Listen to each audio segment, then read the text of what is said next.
मुनज्जा, सबसे अहम सवाल आपसे ही, सबसे पहला सवाल कि आखिर आप लोगों के जहन में क्या चल रहा है? जिन स्टूडेंट्स लगातार एक साल तक पढ़ाई की, मेहनत की, उसके बाद ये स्थिति जो आप देख रहे हैं, कितनी क्लैरिटी है या कितना कंफ्यूजन है? तो अगर हम क्लैरिटी की बात करें तो क्लैरिटी तो इस टाइम बिल्कुल भी नहीं है हमें। जैसे कि मेरा जो स्कोर है वो 640 है। लाइक 640 अगर मैं कंपेयर करूं तो एक बहुत ही अच्छा स्कोर हुआ करता था।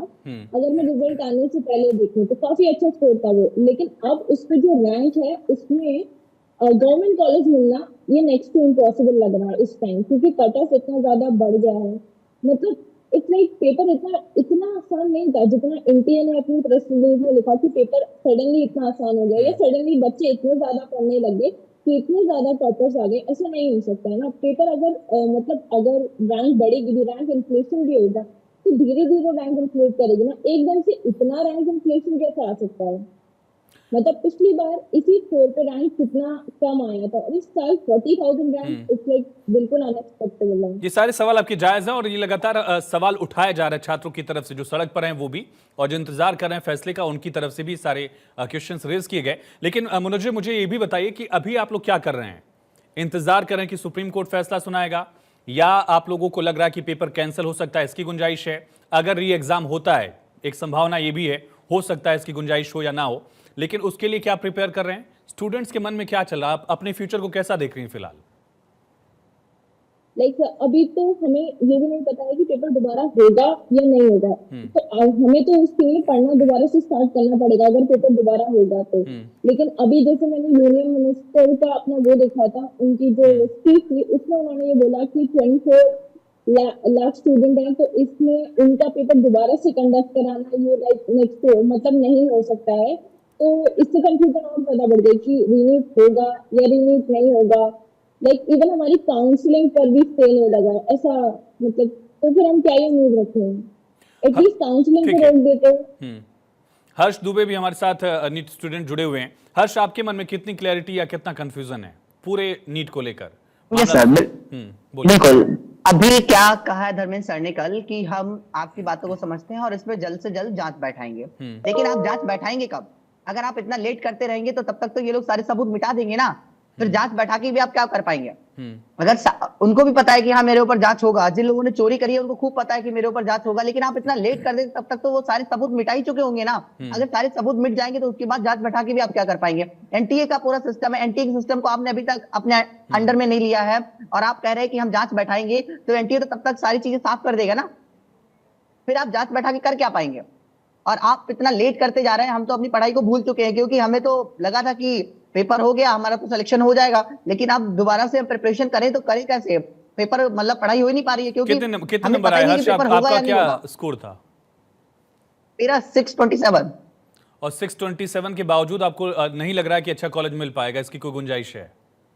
कॉलेज ही नहीं मिल पाएगा। अच्छा तो कॉलेज बहुत दूर की बात है, क्योंकि कॉलेज ही नहीं मिल पाएगा। इस बार कट ऑफ जा रहा है 655। और अगर आपने 2023 में एग्जाम दिया होता और 627 नंबर होते तो फिर आपको किस स्थिति में क्या कॉलेज मिलता? तो तो हमको एक अच्छा कॉलेज मिल जाता अपने यहाँ। टॉप कॉलेजेस में से एक आपको मिल सकता था? हाँ, स्टेट कोटा से। ठीक है। अंजलि भी हमारे साथ जुड़ गई है। अंजलि, आपके जहन में क्या चल रहा है? परिवार कैसा सोच रहा है? आपको, आप लोगों की फैमिली क्या सोच रही है? कैसा सपोर्ट वो कर रहे हैं या किस परेशानी में है? कितनी चिंताएं उनकी हैं? अंजलि। सब लोग कंफ्यूजन में हैं और सबके दिमाग में यही चल रहा है कि कॉलेज मिलेगा या नहीं मिलेगा।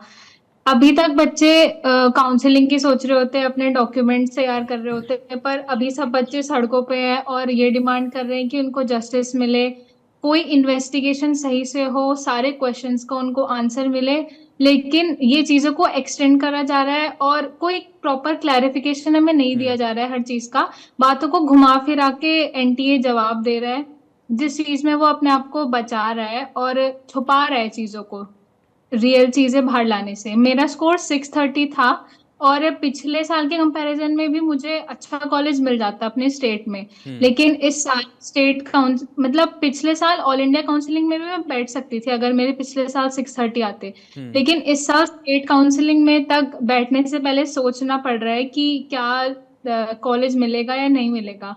और सब कह रहे हैं कि तुम दोबारा पढ़ लो, पेपर दोबारा हो जाएगा। लेकिन अब हम जो चीजें हमने 10-11 बार पढ़ लिए हैं, उन चीजों को दोबारा पढ़ने में सर ये थोड़ा मुश्किल है, लेकिन अगर पेपर दोबारा होगा तो हमें वो पढ़ना पड़ेगा, क्योंकि सबका सपना है जिन्होंने पेपर दिया था एक सोच के साथ दिया था, लेकिन अभी सब लोग कंफ्यूजन में है, कोई क्लैरिटी नहीं है।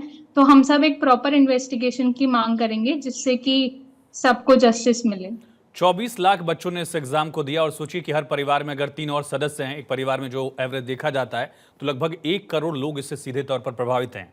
अविनाश चंदा जी, इन बच्चों का दोष क्या है? इनके परिवार के सदस्यों का दोष क्या है? जिन छात्रों को काउंसलिंग का अभी इंतजार था, वो छात्र सड़क पर प्रदर्शन कर रहे हैं। सियासत तो होती रहती है, लेकिन उनका भविष्य गर्त में आखिर क्यों है? क्या रीजन इसके? बिल्कुल सही कहा आयुष जी आपने।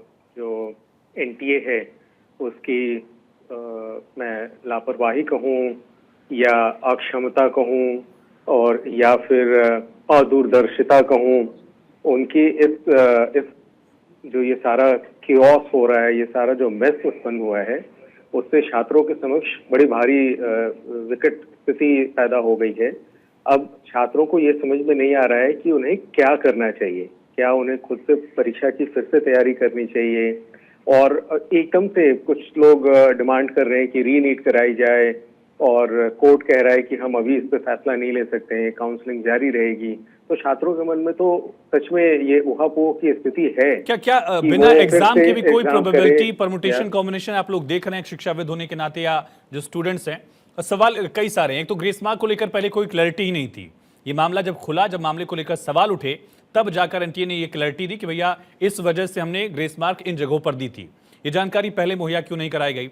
एग्जाम पहली बार शायद मैंने जिंदगी में देखा होगा कि रिजल्ट पहले आ गया हो, वो भी इलेक्शन की डेट के साथ जो है, रिजल्ट जब आए उस दिन एग्जाम रिजल्ट आया। कई जगह पर ग्रेस मार्क को लेकर भी बहुत सारे सवाल हैं। पटना में अभी सर्वेश हमारे सहयोगी लगातार इस पूरे मामले को लेकर उन्होंने जानकारी दी है, और उनका रुख भी हम करेंगे।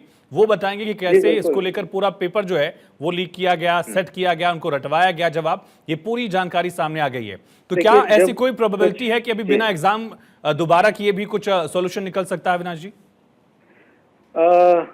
मैं इस बारे में बहुत कॉन्फिडेंस से कुछ तो नहीं कह सकता, लेकिन मैं इतना जरूर मानता हूं कि अगर गलती सरकार की तरफ से और सरकारी एजेंसी, परीक्षा आयोजित करने वाली एजेंसी की तरफ से हुई है, तो अगर कहीं भी किसी तरीके की भी अगर देनदारी होती है, किसी तरीके की भी अगर जवाबदेही होती है, तो वो उनकी है, ना कि छात्रों की। और अगर 1% भी कहीं भी डिस्प्यूट की कोई चांसेस है, तो इसकी जिम्मेदारी एनटीयू को लेनी चाहिए, सरकार को लेनी चाहिए, और उन्हें उनका भुगतान करना चाहिए। सारे जितने छात्र हैं उनको, जो भी योग्य छात्र हैं, उनको दाखिला मिलना चाहिए। ये दाखिला कैसे मिले, अब ये सरकार का टेंशन है। सरकार को ये ढूंढना चाहिए कि ये क्या करें, क्योंकि छात्रों की इसमें कोई गलती नहीं है। गलती सिर्फ और सिर्फ परीक्षा आयोजित करने वाली संस्था एनटीए की है। और इससे ये भी समझ में आता है, देखिए, एक हम मान सकते हैं कि आजकल इंफॉर्मेशन टेक्नोलॉजी का जमाना है और बहुत सारी चीजें हैक हो जाती हैं, लीक हो जाती हैं, सब कुछ हो जाता है। लेकिन जो शुरू से जो अप्रोच रहा है एनटीए का, जैसे शुरू में इस तरीके की बात आई कि जी पेपर लीक हुआ है, तो उस समय से वो डिनायल मोड में चले गए।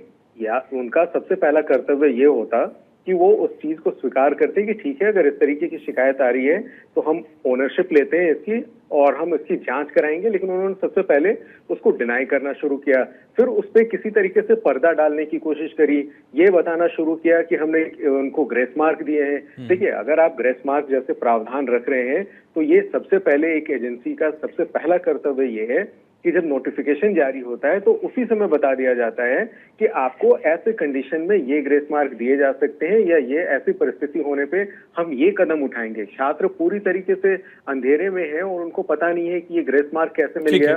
फिर जब उनसे जवाब मांगा जाता है तो एनटीए फिर बताता है कि अच्छा, 1563 जो छात्र हैं उनको ग्रेस मार्क दिया है, कितने दिए हैं इन पे भी बड़ा कंफ्यूजन था, और आज तक वो डिटेल नहीं दे पाए कि वो कौन से छात्र हैं जिनको ग्रेस मार्क दिया गया है। तो कुल मिला के ये पहले तो गलतियों पे पर्दा डालने की कोशिश की गई, और जब इतना सारा कुछ हुआ तो अब वो एक्सेप्ट कर रहे हैं, और कोर्ट भी अब इसको फूक फूक के कदम रख रही है कि किसी भी तरीके से एक भी छात्र का अहित ना हो। देखिए, हम ये उम्मीद नहीं कर सकते हैं कि नीरज चोपड़ा जो है वो हर बार 3 अटेम्प्ट करे तो 3 बार में नया रिकॉर्ड बनाए।